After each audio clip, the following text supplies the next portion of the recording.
At the end of the day, are they going to talk trash about the 01-02 season? No. No. There's nothing they're going to say. I mean, because I'll shut it down real quick. So option the other way. This time fakes the toss, keeps touchdown, Iowa State. I think it's very, no question about it. Is this about as good a goal line play as there is? I think. How many stores do you have in Iowa now? I have a total of 5 stores now. So I have one in Ames. Merle Hay was my second one. Capital, East 14th was my third. And Orlabor was my fourth. And that's all in the Des Moines area. And then I bought another store about a month ago in Cedar Rapids. Okay. So that was the only other. One that was already established? Already established. So I acquired that one. That one had been in Cedar Rapids before I started mine up here in this area. And so I ended up taking that one over from corporate. It was being poorly ran. So my team that we put together that I've had with me for the last 2.5 years now, there was no way we could turn it down. So we bought that one. And then opening up Coralville in about 2 weeks. So how do you like the whole franchise thing? I mean, there's a lot. I've dabbled in it a little bit. I know enough to be dangerous, but is it? I mean, it can be very dangerous. Yeah. It can be, especially if you don't have someone who understands operations. Sure. Especially for myself, coming into a market that people didn't really know about Wingstop was very difficult and challenging in the beginning, and especially if you don't have someone who has the bandwidth and is very competent to understand how a restaurant of our magnitude, because they're all different, is ran. And so once we got to that point where I had somebody that understood operations, understood Wingstop, we started to start doing things the right way. And so, I mean, my challenge is now to just keep opening up the markets here in the Iowa area and hopefully get to about 10 stores. Are we good level-wise here, Thomas? Yeah. Okay. I think so. Yeah. So are you in any other franchises besides Wingstop? No, I kind of just stay right in my lane with Wingstop. Again, like we talked about, it's so challenging, and I only can imagine when someone has multiple brands that they're dealing with. Right. You know, when you're dealing with a Taco Bell, Hardee's, a Wingstop, or any of those Pancheros, it's a lot. It's because everything is so different. You know, we only deal with chicken, and potatoes. You know, and so when you're talking about all these other brands out there that might serve a lot of different things, it become very difficult. But I did partner up with a group down in Arkansas, and we built out the Courtyard by Marriott up in Des Moines. Sweet. Which one? The nicest one in not in Des Moines. I'm sorry, I take that back. In Ames. Oh, the new one. Yeah, the new one. I know what you're talking about. Yeah. So we opened that one up about right before COVID hit, which wasn't the best timing. Yeah. But that was a fun project. We started that about 5 years ago, just talking and sitting down, having a little bit of lunch one day. And next thing we knew, we're like, you know what? Let's see if we can capture this Courtyard by Marriott flag. And not thinking that we would, this group was very strong, and they already had built out a couple brands down in Arkansas.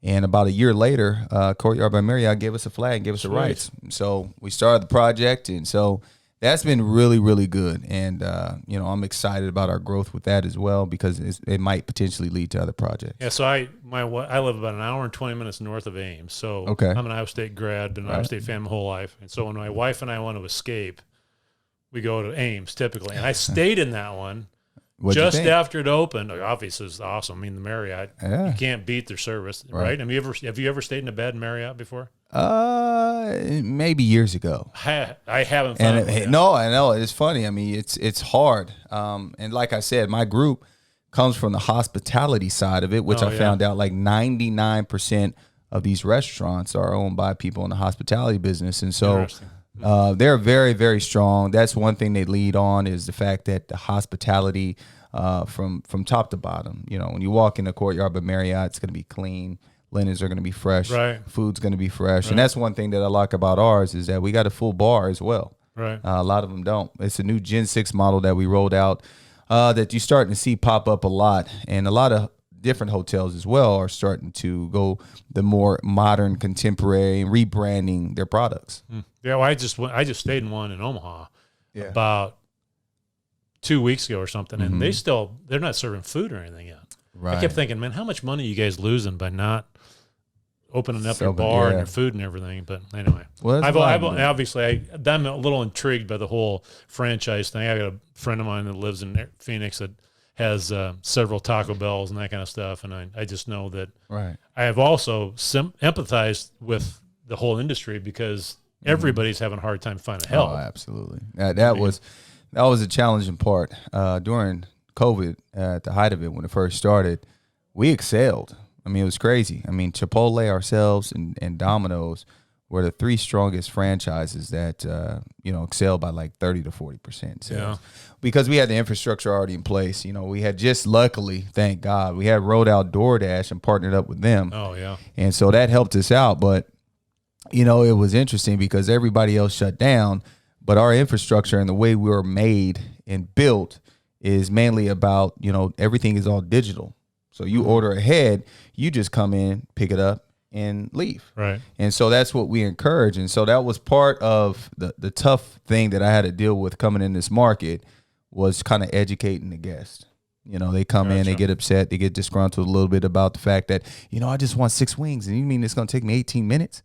Well, we do cook them fresh. And, we always say that's the thing that we lean our hat on is the fact that your product is fresh cut French fries in-house. Our chicken is never frozen.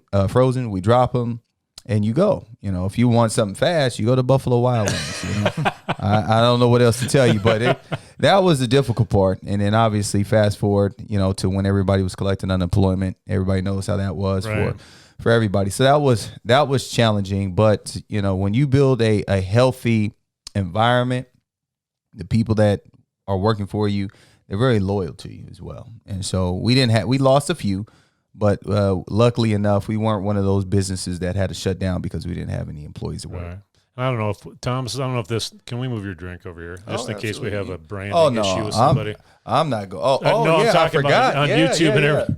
You know Move what I'm saying? I'd hate to have somebody saying, "Why you got that?" Absolutely, Thomas. I'm sorry, I'm monopolizing the business. I forgot that you over here. You're shooting this thing. Go ahead, Thomas. I'll butt out and let you do your thing. I mean, you were speaking about your business. Like, have you thought of like the new rules coming in with NCAA? Will you team up with some players with your Wingstop, or have you even thought about that? That's pretty interesting. The current Iowa State I'm glad that players. you came up with some great ideas. So I was sitting there. Yeah. No, I mean, that's something that now that these players are able to be able, to kind of brand themselves and make money off the field. I mean, I think it's good. You definitely have to monitor it. I mean, some of the stuff can get out of hand.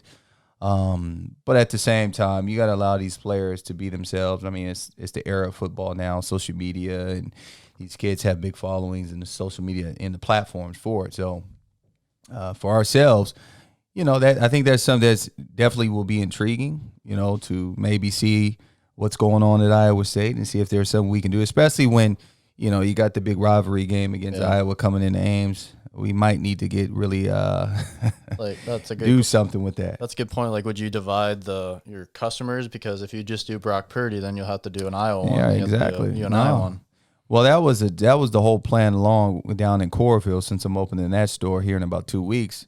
I know Brad Banks well. I know Dallas Clark. I know some individuals that played at Iowa, and there's no hard feelings there for myself, but from them maybe. But because you whooped their butt. Absolutely, twice. So no, that'd be very interesting. I think that you brought up some really good points on something that I could do. It's just difficult for myself during football season. Down in Dallas where I live, I'm pretty much, occupied with coaching myself. So hopefully I can try to make it back for the big game. I'm sure it's going to be electric. It's going to be crazy. It's going to be crazy just because of the fact that last year no one played. I mean, they played. Iowa didn't play, and there was no fans in the stadiums. Yeah. So I think fans are really eager to get back out and get this rivalry back going. So how much money do you there's like obviously like not total, but like when you played, you were an Iowa State legend day one. Mm-hmm. So like it hurts to even think about how much money you lost out on jersey sales. Absolutely. Got one sitting right there. Yeah.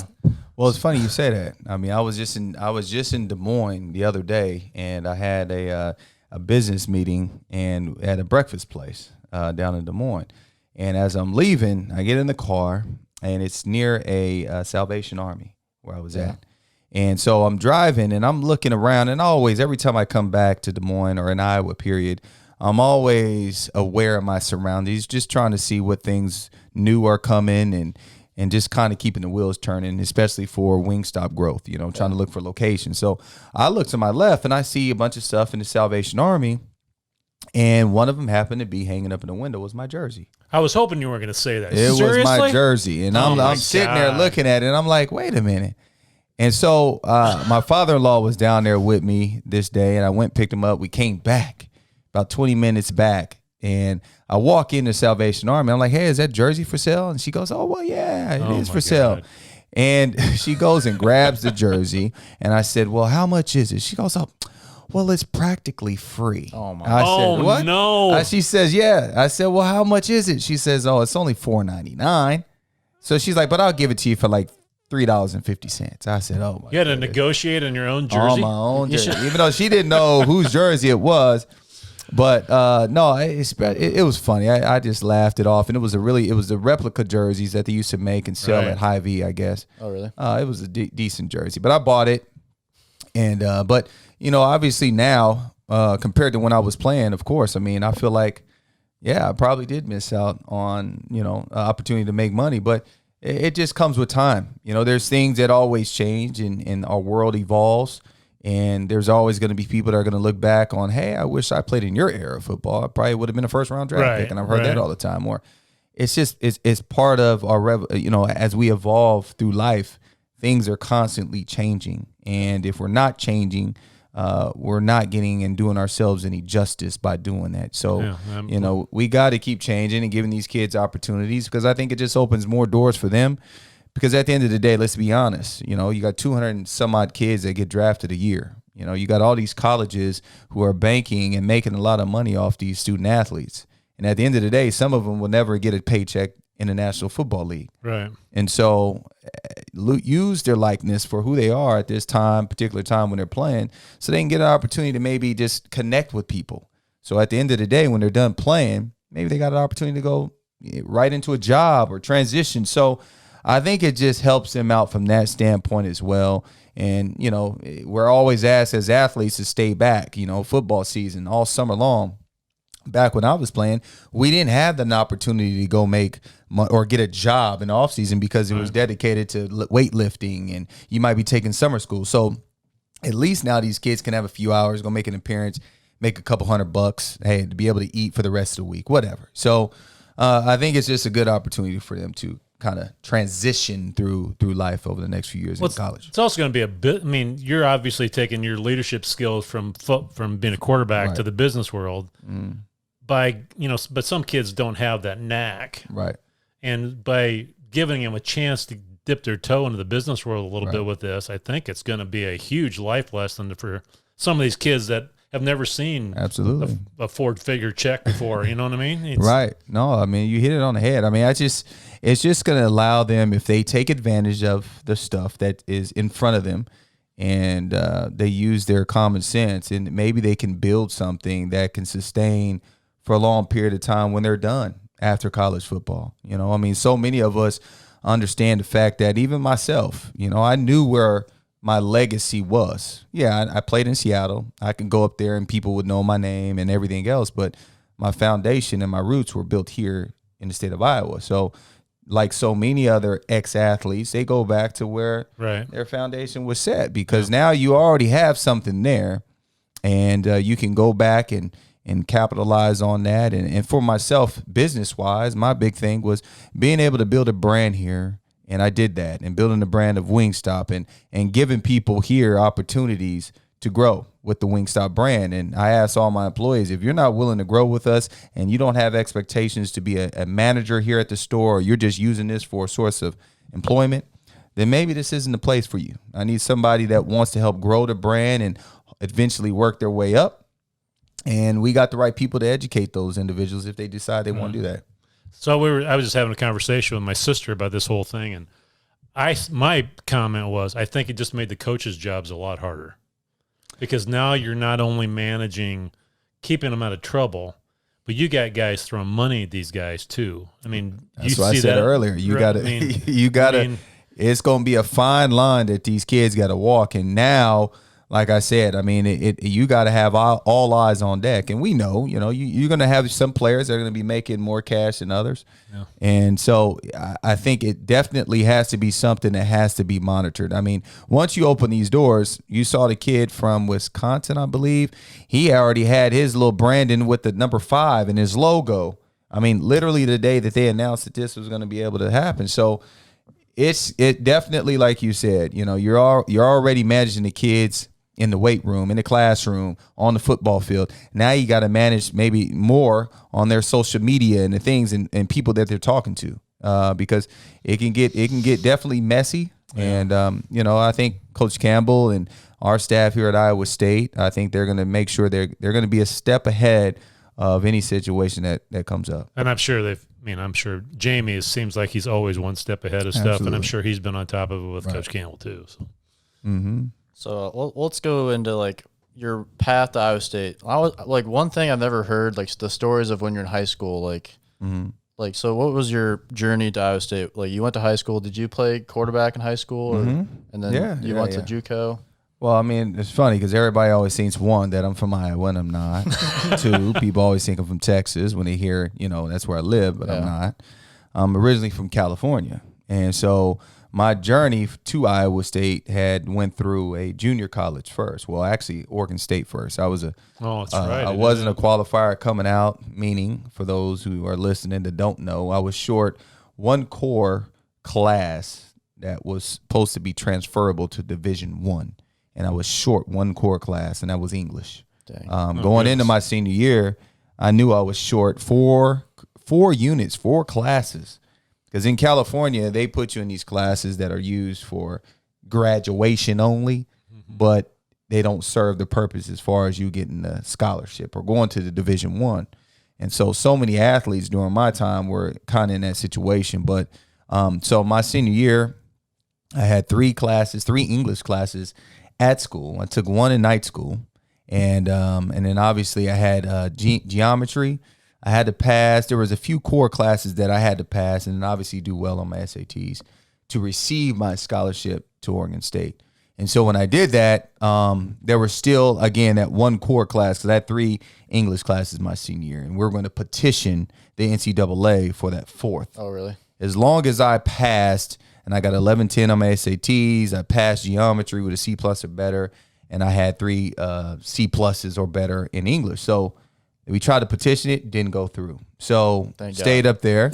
It worked out. Worked out. And then I ended up going to a junior college. And then, so I missed the whole 98 season when I graduated. Didn't play that year. And then I came back, played 99, 2000, was a JUCO All-American at Sacramento City College. And then from there, a lot of the Pac-10 schools wanted me to play a different position.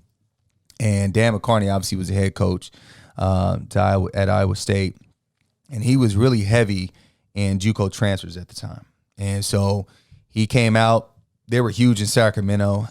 Coach Nelly, who recruited me, great guy. Man, rest in peace. He passed away about 2 years ago of a heart attack. But he recruited me from Sacramento City College. And so had a great time on a recruiting trip and came down to Iowa State and K-State. And obviously everybody knows Sage was leaving that year. They had just won Inside.com Bowl against Pitt. And so it just spoke to me when I came here, and I knew I had 2 years to kind of lay it down and do what I needed to do on the football field and in the classroom. And then after that was just kind of seeing what would have happened. I always had dreams of playing the league, but, it became reality after, my first year here at Iowa State and stepping on campus. So what was your visit? Do you remember your first visit at Iowa State? Was it in the winter or in the fall? It was, when was it? Weren't you at the Kansas game? You were wearing like balloons in your head. You had balloons in your head. And you might be right. They flashed you on the screen. You know more than I do. It was during, because we've talked about that a million times. We watched the Kansas game. Was it? I think it was Kansas, and they flashed you. It was cold? Yeah. Well, you know more than I do. I can screenshot the scene to you. I mean, because nobody mentions your name. Please and then I'm watching it. That's Seneca Wallace. Well, you're probably right. I just remember I went to the only thing I went to Arizona for the Inside.com Bowl that year, but I don't remember. I remember my visit vaguely, but I don't remember who they were playing. Oh. But I had a great time on my visit. I remember going to a basketball game, and all that good stuff. But yeah, I mean, obviously, if I was here on game day, my mind was probably other places or all over. Well, you're the front row of a basketball game. I remember that. Yeah. Then you had balloons in your head. Yeah. Okay. And then you're obviously having fun with the other guys around you. Absolutely. But then nobody knew who Seneca Wallace was at the time. Right. And I've never seen anybody, pull that and say, "Hey, this is when Seneca was." Well, it's the Midwest, man. I mean, it was just so different because it was a big change. I mean, obviously the Midwest and me coming from California. I mean, a lot of people, especially junior college football, and especially back then. In 2000, no one, their social media wasn't heavy. You didn't really follow. You didn't know about JUCO transfers or even high school kids for that matter, because there just wasn't a lot of platforms out there that have allowed people to understand who is who. Nowadays, I mean, shoot, you click on your phone, you got 24/7 sports or all the different high school things that you can look. So, but no, my recruiting visit was fun. It was phenomenal. I had a great time. And I just knew, this was going to be the place for me. So have you ever watched Last Chance U on Netflix? I've watched it. I watched it, Mississippi. I watched it. Yep. About once or twice, but it was like 2 or 3 years ago when I watched it. I haven't watched the new season. I watched the first couple seasons. Then the third one was the guy in Kansas. Right. And I think they did one in California, too. Yeah, that's the newest one. At Elaine Junior College. I haven't seen that one. Yeah, Elaine Junior College. This story is similar to what we've read about Jamal Tinsley's road to Iowa State, too. I mean, he was a JUCO transfer and came here and saw how he was going to fit. And it's amazing, it's amazing how in life you take it left and sometimes you go right and things change. So completely. I always say, I mean, I was doing a speech up in Des Moines, and I mean, it's the things in our life that God has already had planned for us that we don't even know. We're just on the journey. And, we just got to listen. You just got to listen, follow your heart, pray on it, and eventually it takes you to the right place, because who would ever thought I would have went to Iowa State? Year later, I meet my wife and all this other stuff. We got 3 kids, and now this is my second home. Yeah, if you took 4 credits of English, we wouldn't be sitting here. Exactly. And the run would have never happened. Yeah. Who would ever thought? Because, I mean, even going to Oregon State, I was just an athlete. So I wasn't even playing quarterback then. I was just happy after high school to receive a scholarship. Yeah. That was just big for us. And for me to just get a scholarship, and I was getting recruited by a lot of Pac-10 schools as an athlete and everything else. But for me to get a scholarship, I was just thrilled on that. And so I didn't hone in on my quarterback skills really until – to be honest with you, until probably my first year or second year in the NFL. Oh, really? Yeah. I mean, I was just an athlete. I had a base foundation, but to really understand what I was doing on the football field, it came a little bit in college. We kept things really vanilla I would say, but I didn't really understand the position until I really got in the National Football League. I've always wondered, seeing like Johnny Manziel, I'm like, that is Seneca Wallace in the spread offense. Like, what would you think you would look like in the spread offense? Like, do you even in high school on now? Do you even you think you'd land on Iowa State? You'd probably be in Oregon or. Oh yeah, you know what I mean? It's just different. I mean, it's you got to look at it and critique it from a point of view. If you're evaluating a quarterback, and especially, you got to see what system fits that quarterback the best. And there's all type of system quarterbacks out there, and obviously, with my skill set and what I did, being able to move and throw the ball on a run and do the different things and maybe even hit a home run 100 yards, So it's a skill set portion of it. We tried a little bit of it. We dibbled and dabbed it when I was here at Iowa State, where we considered a true spread system. Not really. We were very balanced, though. We were a balanced team where we ran the ball, 20 times. We'll throw it 25, 30 times, We weren't a team that was just going to air it out 50 times a game and run it 12, So we were somewhat balanced of a team, and I think the system still fit me well. And Coach Loney and Bricky and those guys, when I were here, they adapted and they did some things that kind of fit my talent level as far as what I did at the quarterback position. And read option wasn't even a thing back then. Imagine you and a read option. Get out of here. No, it wasn't. we were straight up speed option down the line. Yeah. Pitch on the end man on the line of scrimmage, but it was cool though. I mean, I loved it because again, it was still away, and we did some things in shotgun as well. But again, like I said earlier, it's just time. Things advance. People start seeing outside the box. you know? And so that just happens with people's creativities and they start to see how, you know, we can evolve. Back then it was more of a true a quarterback, NFL style pocket passer type deal. That's what they wanted out of college and then, you know, into the pros. Right. So now you're not seeing that anymore. You know, 60% of our league are more guys that are dual threat quarterbacks. Yeah. Back then, it was like less than 2%. You know what I mean? So things have changed a lot. I vividly remember, you know, back then was pre-social media, pre all the other crap there's out there right now. And the only way you could get recruiting news was on a message board. And I remember reading about you on a message board. I maybe even saw a highlight or two. I don't know. And I said, well, I'm going to go to the spring game. And I hadn't been to the spring game in forever. And they, if I remember right, they protected you pretty well. They didn't want you getting hurt in the spring game. Right. But you had a couple flashes that had me so jacked for fall football when that happened. I said, I went home and told my wife, I said, you're not going to believe this dude. I mean, he was just, and then when you put it together your first year, I mean, it was right. I mean, it was and I could just, when I was just thinking in hindsight, obviously McCarney must have known what he had, and he was not going to get that hurt in the spring game. He knew it. And that was what was crazy. I mean, because especially in the spring game, when I think for me, that's when it clicked. I just knew that the speed of the game was a little bit different from it was at junior college. It was just more about, you know, me transitioning from the junior college level and the mindset that I had to have to sit there and say, all right, I'm at Iowa State. I'm playing against Nebraska. I'm playing against Texas, Oklahoma.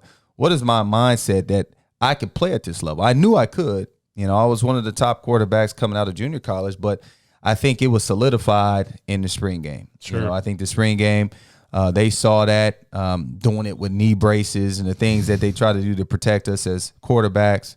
But the spring game, I still remember that was the first really true test for me. You know, you go through spring practice and all that. Now it's okay. It's your time to kind of showcase it to the fans, showcase it to the coaching staff, showcase it to your team. And, you know, from that point on, I was like, okay, yeah, it's on now. It's on now. Absolutely. So, like, who was, like, your best friend in college, your teammates? Like, who was, like, where you kind of Well, he just said he met his wife in college. Yeah, so besides her. I met her after the first year, but, you know, it was Jeremy Lloyd was one of my close friends because me and him shared. He came from Texas. He was a JUCO transfer as well. Dustin Oaks, Bo Coleman, all these individuals who transferred in from California, like myself, and they were JUCO transfers.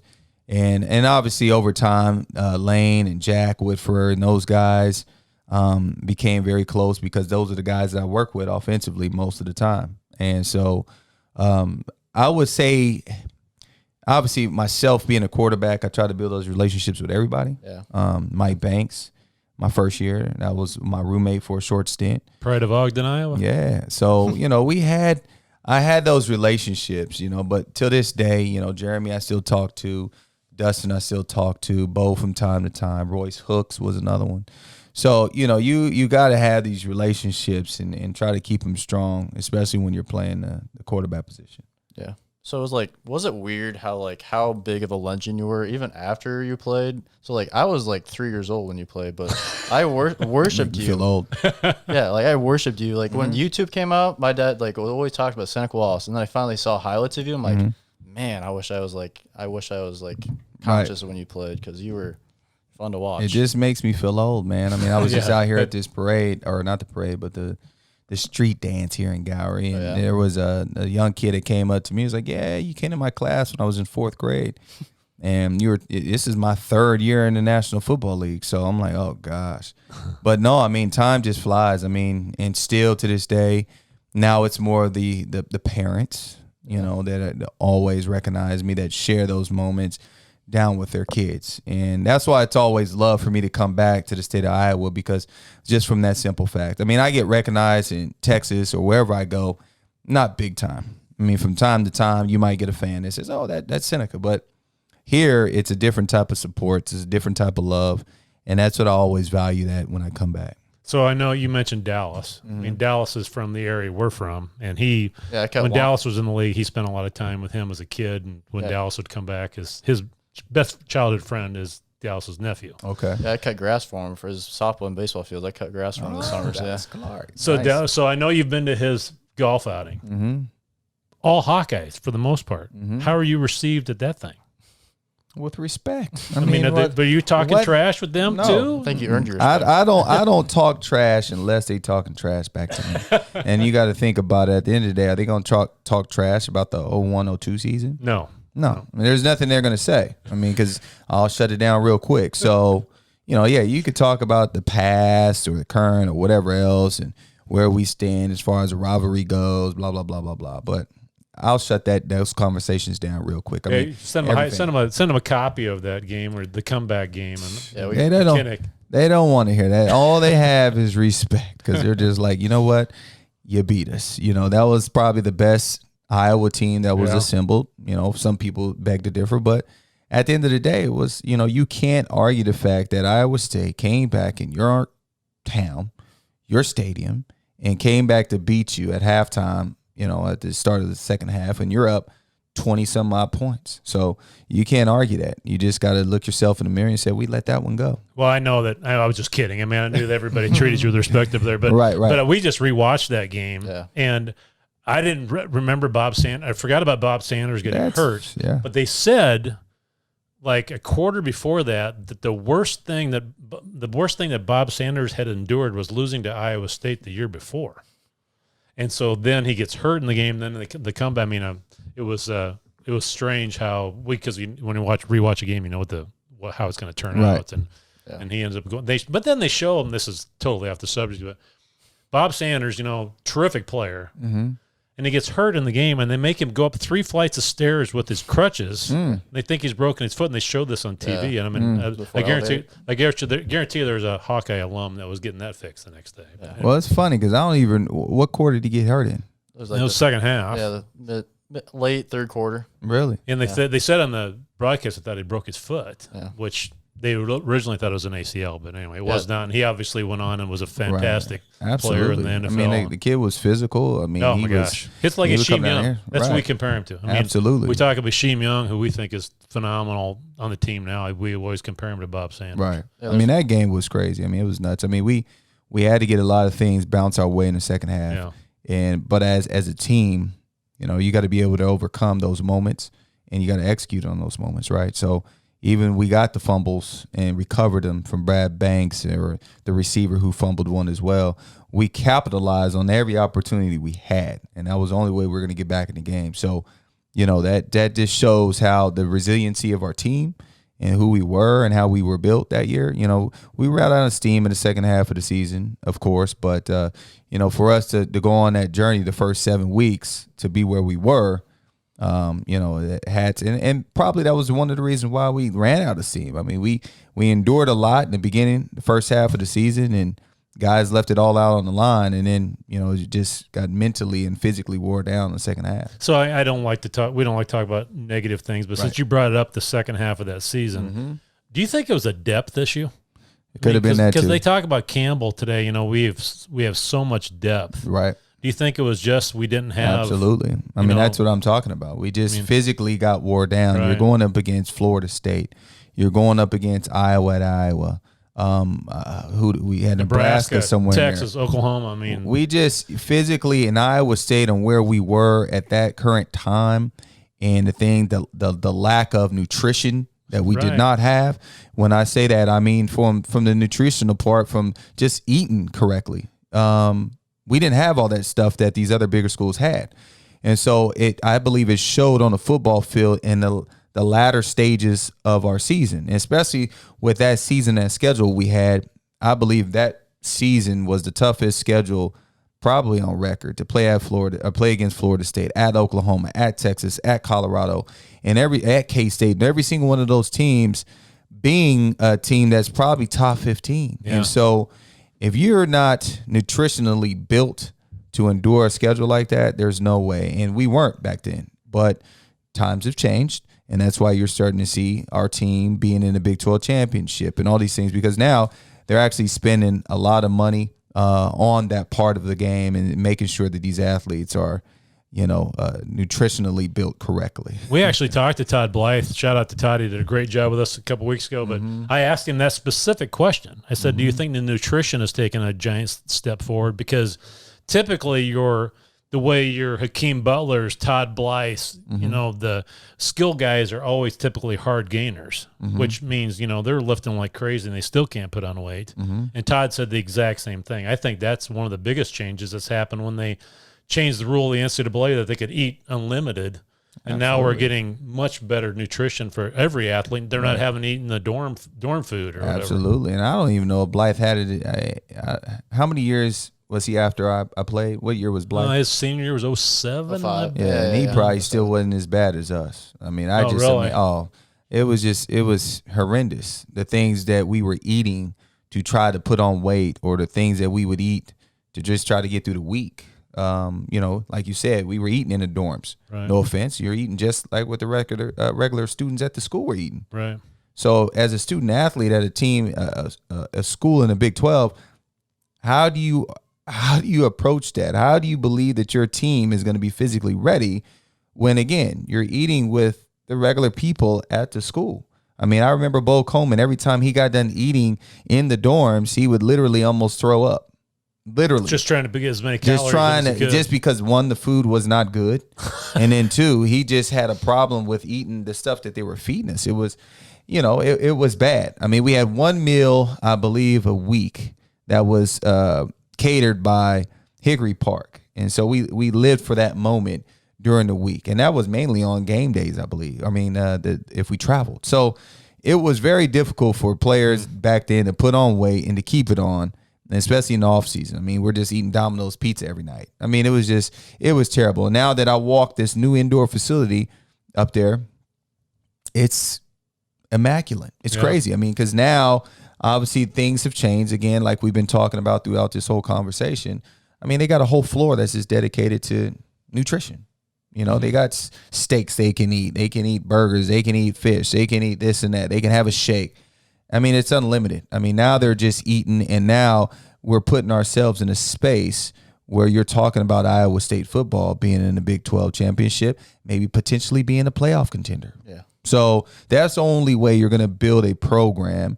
And like I said, and we've been talking about it on this station, this podcast the whole time, is the fact that it's evolving. It's just part of time. It's part of the people who paved the way for me, and so forth and so on. The same thing that I did at Iowa State, we had to pave the way. There was no indoor facility for us. We were out in the elements on turf my first day of spring ball. So it's absolutely different now. But with that comes high expectations. They got to win. This new locker room is crazy. And so, they're 7 years removed from a newer one that just got built 7-8 years ago. Right. So they have to win, and I believe Coach Campbell is always building his team to do so, and I think we're going to be in good hands with that. So if you guys were waiting for that one meal from Hickory Park, you guys did some damage that night, I'm assuming. Yeah. I mean, dudes would eat. I mean, after about 6 or 7 weeks, they got tired of it. But they were just bringing in the cow and butchering it right in front of you, or what? Everybody else. We'd walk in, sit down, and, hey, this is what's on the table, and everybody eat it. But they were excited about that. We all were. I bet. We all were. All right. Well, what else? So, we got to talk about the run. I know it's like a very cliche thing with you. So, do you even at this point remember it specifically when you're going through it, or is it just a blur now? I mean, you've seen it so many times probably. You see it so many times. You talk about it. I mean, there's 3 things I talk about every time I come back to Iowa. Period. It doesn't matter. It's the run, it's the comeback against Iowa, or you were in against Florida State. Yeah. And everybody always talk about the run, but for the true fans that are out there, they remember the run that I had year before against Nebraska. So that run was cool. I think it allowed a lot of memories for fans, right, to keep talking about it. But it was on TBS, and we were ranked, and people were watching it that night. So, but the run against Nebraska to me was better because you're playing against a team who went on to the national championship that year, right, and a defense that was known to be, the black, whatever they called them, black hole or whatever they call that defense back then, the black shirts. But for me to do it against them meant a whole lot more. But, I mean, for me to run 15 yards, literally, I mean, I ran 100-something yards for a 15-yard touchdown. I mean, people just love watching that run. So you're annoyed? Are you annoyed by it by now? No. I mean, I talk about it, but I don't go into detail. Oh, I looked left and I pumped and I backpedaled. No, I just say, look, it's instincts take over. They kick in for any athlete that's playing football. You're just doing what you're doing on the football field that you grew up doing when you're younger. I mean, it's no different. So you're going to put a picture. I know you got a picture of the route in your AIM store. You're going to put one up in Coralville? No, absolutely not. I'm not even going to put anything probably remotely with any Iowa State on it. You are a good businessman. You got to be smart. I'm not going to sit here and go into enemy territory and then throw up a bunch of Iowa State stuff. You should just sneak your record on there versus You know what? In the bathroom or something. You are so smart. You know what? I think I'm going to throw up some subliminal messages up in there and just put up some numbers and see if people can actually. Or say owner, like Seneca Wallace, 2-0. Exactly. Yeah, the restroom under the men's sign, just put 2-0, see if anybody notices. Yeah, well, you know what? I got to put it out in the open, though, because you do it in the restroom, now you're going to get vandalized. We might not know it's in there. So, no, you make some valid points. I think, moving forward as I think through this, because I was just thinking about, do I want to put anything in there? Maybe I'll just put, something simple, the Iowa State helmets hitting each other, just kind of the rivalry game, right? Something like that, and then maybe a plaque of mine with my name on it or whatever, but I might put up the score. Who knows? We'll see what happens. So you can just make you get a bucket of wings for whatever. What was the final score of that one? Remember, Thomas? 37-24? Somewhere in there. Somewhere there. For $37.26. See if anybody notices. Absolutely. It's going to be fun. I'm excited about that store. I really am. To Good see place, what it man. does. You got to go there if you outstanding. The Cajun and the Louisiana one. Yeah. Man. I mean, the barbecue is good, the lemon pepper, the Parmesan, everything that we do is good. I mean, the newest thing that we added to the menu now that for those who like thighs, we are now serving thighs. So, I mean, the dark meat has always been trendy. The trendy, right? But for us too, we've had a chicken shortage, and to combat that and those high chicken prices, we're buying the whole bird and we're processing the whole bird. So we're going to use every part of the bird. Cool. So it's exciting, and we'll see what happens and where it goes from here. So, I have to ask you about Brock Purdy. So, where's your same number? And what's your just overall thinking of when you see Brock Purdy as a freshman to what he is now compared to when you played? I think he's definitely evolved. You can see the maturity. It's fascinating to see a kid when he first steps on the field, as a freshman or a true freshman or redshirt, whatever. And you just start to see the process and the work that he might put in or that he is putting in the offseason. And you can see the difference when you get into game day. And that's what I love about it. I mean, you get to see the evolution of someone, and he's putting in a lot of time and a lot of work. He's a talented kid. He's definitely wearing the right number and representing. And so, but also with time, when you have that much time to develop, you got to be that guy. When you've been here and been the starter going on 4 years now, going on 4 years. I mean, shoot, you better hold every record at Iowa State. Yeah, he broke some of mine, and obviously I did that in 2 years. Right. A lot of different in a different era of football as well. So you just keep grinding. I mean, eventually we all look up and we're talking about the wins and losses and the things and the legacy that you leave behind, and so that's how you're going to always be remembered. So, is there one player that you said a mascot. Right. Yep.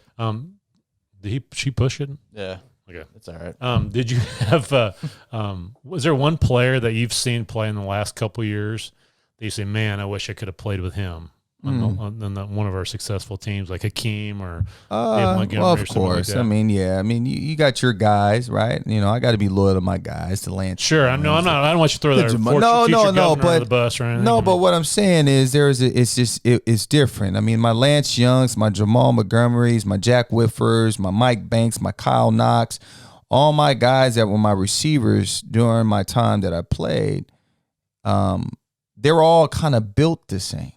I mean, my tallest receiver I had, I think they said Lance Young was my tallest. He was 6'2", maybe 6'1.5". Lane was 6'1.5". Jack right around the same, maybe 6 foot. I didn't have big receivers. I didn't have the I mean, my tight ends were good size. Were they 6'6" and 6'7" No. So yeah, of course. I mean, if I had long rangy guys, but you take it for what it's worth. I mean, those guys are built for the system that Matt Campbell's put in place. So a different style of guy. Right. You know, I got Elaine Danielson that I can give a reverse to, and he can take it 60 yards. I don't know if Butler can do that. He's a home run guy, but he's an up top guy. Sure. You know, throw the ball up top, let him jump up and go and get it. More physical dudes on the outside that can block. So there were different type of guys. You know, these are guys in and out of their breaks. There were more West Coast type receivers that I was used to when I was in Seattle. Kind of built the same. Right. So, of course, you know, I would love to have been around guys that were more rangy, go up and get it type guys, physical at the point of contact, that can fight through and maybe get up and jump up and catch a one-on-one. We didn't do a lot of that. Right. My guys had to create separation, get open, and I had to be accurate as a thrower. Well, one of the highlights we were watching, they brought up Elaine Danielson, and he said didn't they say he benched 425 or something like that? That's what I'm saying. I mean, pound for pound, Lane out of the receiver, and they all had something that they brought to the table that was different. You know, Jack was smart, intelligent, very efficient in his route running. You know, he wasn't a guy that's going to get you no yak, but he was going to be where he needed to be and catch the ball. Lane was more of the physical guy. He can beat you up top because he was fast. He ran a 4.3. He was physical. Was he as big as, you know, the Butlers? No, but he had the heart for it. You know, Jamal Montgomery, you might not know where he's going to line up. He might line up in the wrong spot, but he's going to fight for you. He's going to be there every Saturday for you, and he's going to be the emotional leader that we needed. Lance, more slim, sleek. You know, he can run routes. He was more of a smooth route runner. So everybody had their own niche. But pound for pound, yeah, Lane was that guy. He was strong. You know, you get him in shorts and T-shirts, and we're working out. He was one of those dudes that you're gonna be like, man, this white dude, man, can go.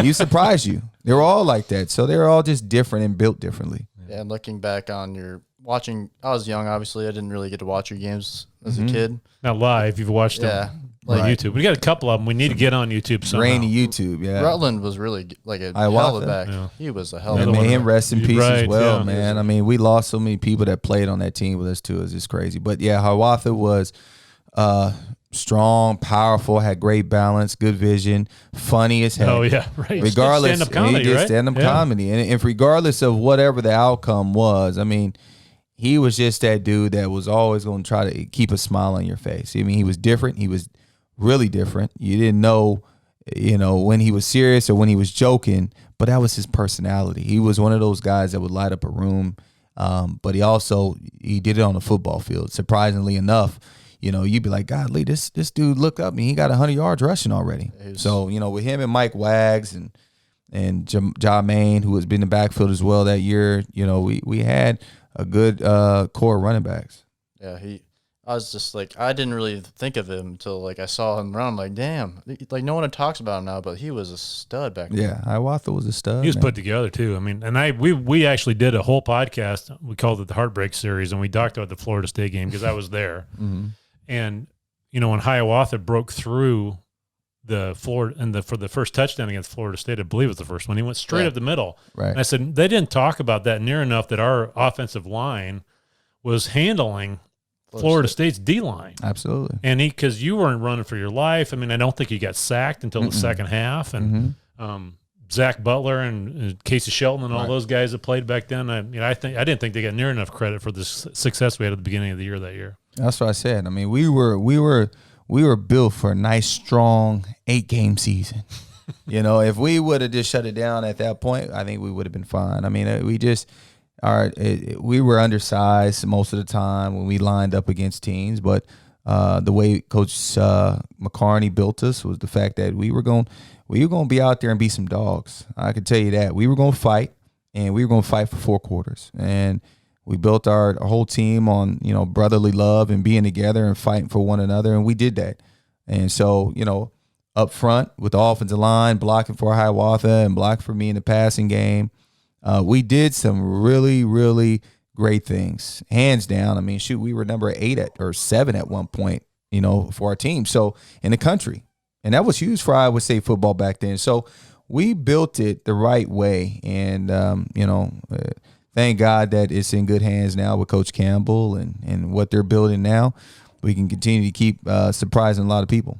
Yeah, it was obviously a different time, and I think that I don't know. I guess I'd never gone through the injury report. I didn't know if we had a bunch of injuries then or what. But that's one thing about Coach Campbell is it seems like he is really recruiting a lot of big dudes up front just to build their depth, and I think that's good. You got to have it. I mean, if you're going to give yourself an opportunity in the Big 12 and the run table, again, like you talked about, injuries are going to happen, and if the team that has the most healthiest group of players down the stretch, just like you're seeing in basketball, the most healthiest team. We all know everybody's going to get banged up through the season. You're going to play with bruises and this and that. But if you could be healthy and have your key players playing towards the latter stage of the season, you're going to give yourself a great opportunity. Sure. But yeah, I wouldn't say we were nicked up. I think players during that time, we were just emotionally drained. You know, we were riding high, and once we hit that wall, I just felt like it was just hard for us to get out of it. Right. So, like, what's your expectations for this year for Iowa State? So, seeing like last year, we obviously the best season in Iowa State history. Like, we returned everyone back. Like, what do you expect? Not what do you expect, but like. Oh man, I mean, shoot, the target's on our back now. You know, you go to the Big 12 championship. You know, you lose, unfortunately, to Oklahoma, but at the end of the day, teams are going to come out firing, and they're going to come out trying to give us that business. I mean, because you got to think about even last year, you know, we had a heck of a season. It was a heck of a ride, but it was a unique season as well. You know, we were dealing with COVID. We were dealing with a lot, and everybody else was, for that matter. But now things are somewhat normal. Teams got back to some type of normalcy, off-season programs and all this other stuff. So it's a great time to be a Cyclone. I mean, at the end of the day, we got the target on our back, and if we can handle that the right way and still show up, run the table again in the Big 12, we're going to be here to stay. Absolutely. And what we're building there from the facilities and things like that, it's going to be easy to get those 5-star recruits to come in, see that facility and be like, oh, yeah, I want to play here at Iowa State. Is it weird, like, seeing how, like, you guys had a rough game at Oklahoma, and then you go see Iowa State playing Oklahoma, and we're one drive away from winning the Big 12 championship? Right. Oh, well, it's just different. You know, shoot, I remember that trip to Oklahoma. I mean, that trip started off terrible. It was, you know, flight was delayed. We didn't leave on time. We end up getting to Oklahoma where it's pouring down rain. We get to the hotel. They don't have the food ready. I still remember Mac was hot. He was upset. So we don't eat like we're supposed to eat. We get up the next day. It's pouring down rain again. And I just knew it even on my face and everybody else's faces. It was going to be a long afternoon. It was pouring down rain. It was cold. The flight was terrible. The trip from leaving Ames didn't start off right. And we never combat that. We never got back on track. And that's why we looked up and it was, 37-3. In the second quarter. Which is like what's different now is the margins are so much narrower than back then, because like anything goes wrong, things go south fast. But now Campbell has really made the margins of like the talent and absolutely. I mean the playing field is somewhat even across the board. Back then if we got down, we just didn't have we just didn't have it to come back and fight back. We weren't really built that way. We were built to continue to keep enduring, but, if things just got out of hand quickly, and especially where that was for that Oklahoma team, you got to think about it. They were still looking at Iowa State as the team that everybody looks on the calendar that they're supposed to beat. Yeah. Now everybody is marking those games like, we got to have this one. We got to have this one, And so it's a different mindset for those teams back then. Especially the Oklahomas, the Texases, the teams that kind of led the Big 12 and the chatter going into the national championship every year. Now that's changed. Teams are looking again at Iowa State, and we're built for that. And they're looking at us like, man, I hate going to Ames. Every person I talk to that play in the Big 12, they all talk about how they hate going to Ames. And so it's just a different mindset, I think, across the Big 12 and the landscape of football. So I'd like to talk about your NFL stint there for a little bit, if that's okay. I mean, was it satisfying to you to go to the NFL and play quarterback in the NFL when you had teams that were recruiting you in college that wanted you to change positions. Oh, absolutely. I mean, that's all the way from Senior Bowl to the Combine. Hey, you want to work out and play receiver. You'll never play in the National Football League. Charlie Cashley, he was I think not the CEO, but the president or the GM for the Texans or somebody at the time. You'll never play in the National Football League, and here's why. And so he wrote a big old article about that, and my agent got on it, and he responded. But when I got drafted to the Seattle Seahawks, Mike Holmgren told me from day one, you're going to be a quarterback and a quarterback only. It's going to be on you on how far you want to go. Because at the end of the day, I'm not drafting you to play receiver. Now, yeah, when I was there and guys got nicked up and we needed an extra body, he knew my talent level just from helping out on scout team to say, hey, if Darrell Jackson goes down and we need a fourth, you can be our emergency receiver.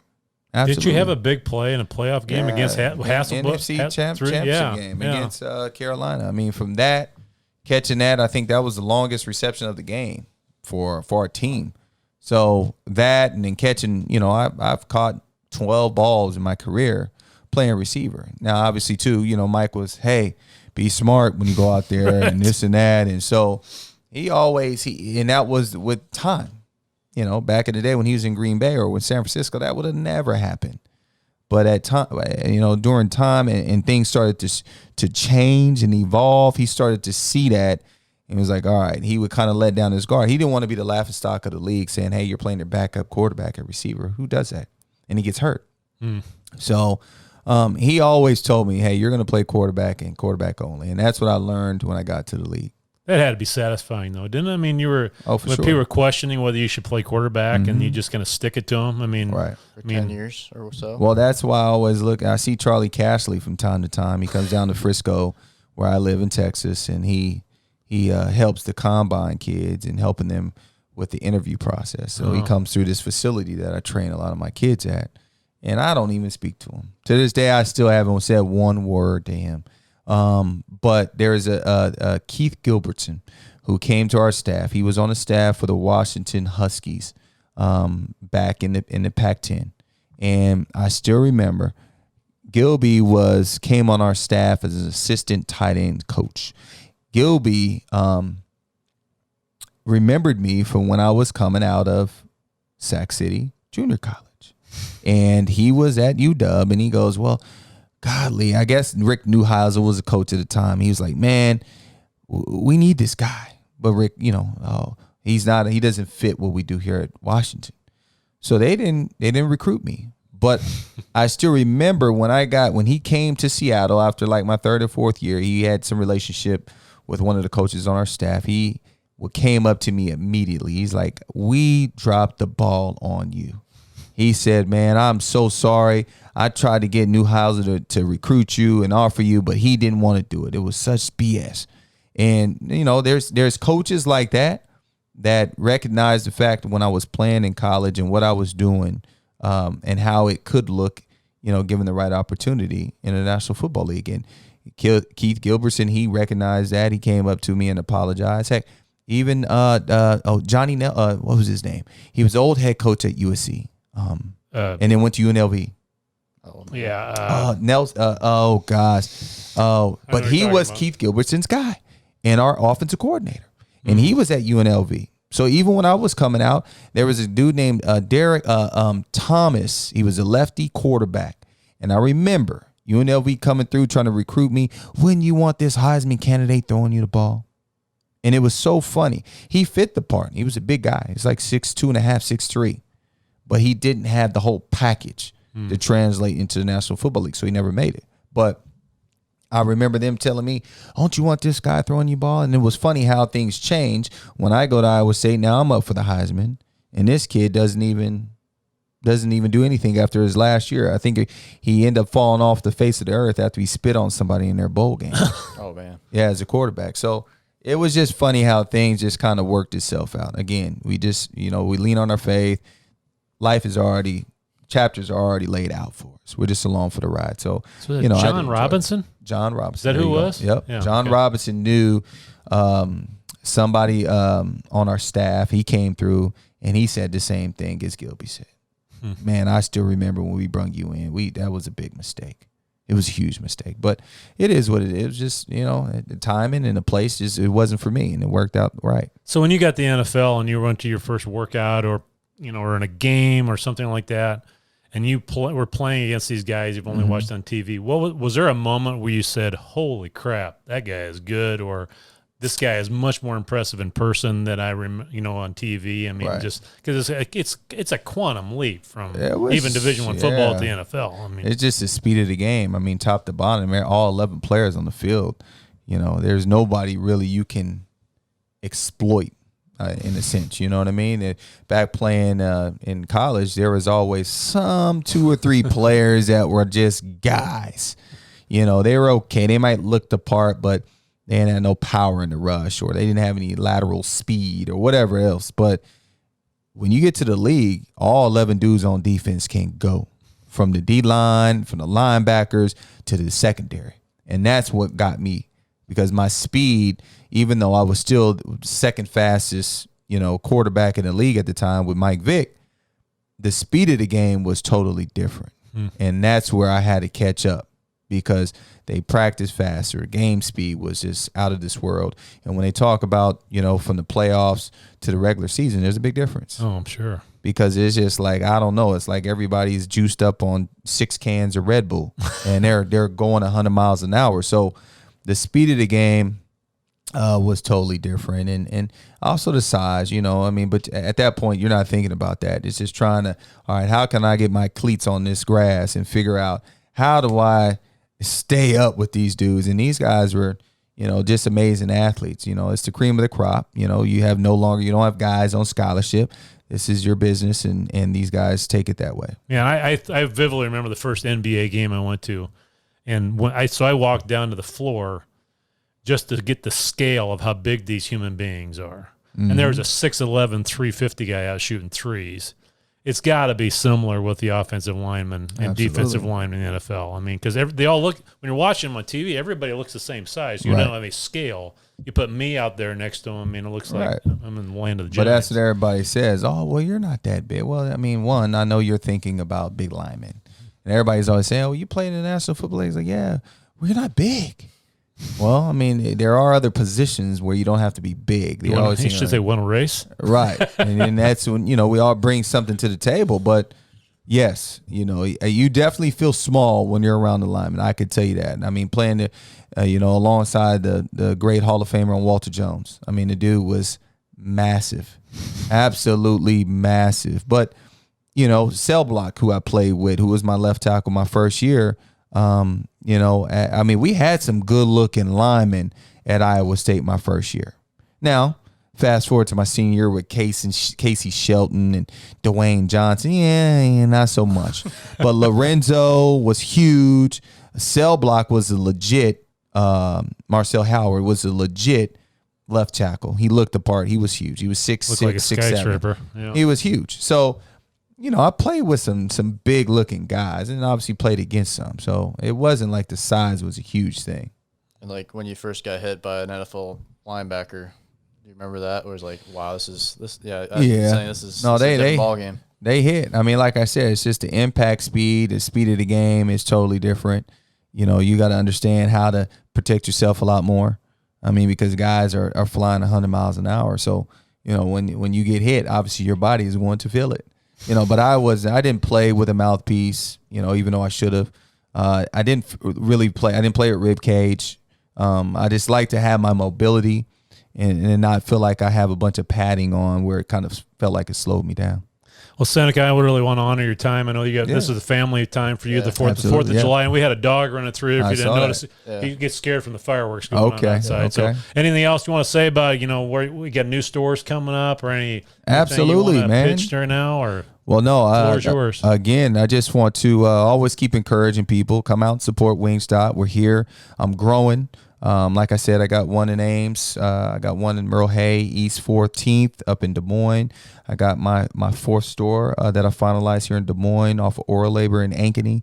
Got another one open in Coralville if you're ever on that side of town. Where's that? Where's the one in Coralville? So the one in Coralville is literally right by the Coralville Mall. On the south side of the interstate? On the south side. If you're coming down, I'm so bad. If you're going down the interstate and you're going, as long as you're going straight into to the University of Iowa. Okay, yeah. You make that right, or however you go that way. But it's literally right by the mall, and there's a train that they used to have that I guess they canceled. We're literally right in front of where they dropped the fans off. Okay. So we got a beautiful location there. Again, Cedar Rapids, I now have taken that one over. It's under new management. So if you're on that side of town and listening, please go support Cedar Rapids over there. I'll be opening up one in Davenport here by December. So the people that listen on that side of town. But Wingstop, man, I mean, it's the number one wing place in the country, hands down. I'm not just saying that because I'm the brand partner here in the state, but I truly, truly believe that we got the best wings in the business. And, for those customers that are coming to see us, be patient with us. I mean, obviously, we're going through a lot of changes as a country and as a community. Right. So, getting the employees to make sure they keep doing their job correctly, keep encouraging them. The 3 C's that we teach them. You got to be competent, one. You got to be confident in what you do, which will lead to you being more comfortable to do your job. And we teach them that every day. And we're going to continue to keep growing this brand out here in the market and eventually have 10 throughout the whole state. 2 more in Des Moines. So for those people listening, come out, let us know where we should go. If it's Altoona, Waukee, West Des Moines somewhere, I'm going to be opening up 2 more here in the near future. So I appreciate you guys having me on. Sounds like it's a real opportunity for Cyclone fans to get a big bucket of wings on these road games we watch on TV, right? I'm telling you, come get the wings. They travel well. The French fries travel well. And then, again, like I said, if you like dark meat, we now have thighs that you only can order through DoorDash. And we have dark meat boneless as well. So that's more like a popcorn chicken style. They're a little bit more breaded. I still like our regular boneless better. So sweet. All right. Well, thanks. I really appreciate you doing this. You got it, man. Thanks for having me on. You're literally one of my childhood heroes growing up at Iowa State, and it's been awesome. You're like our sixth guest, and it's crazy how I'm sitting down with Seneca Wallace. We spent an hour and 5 minutes together, man. Shout out to your mother-in-law and my mom, his grandmother, for putting this together. Quite Mary Larson made it happen. That's right. In Gowrie, Iowa. That's right. Quite the link. All right. All right. Thanks, man. Appreciate it. All right.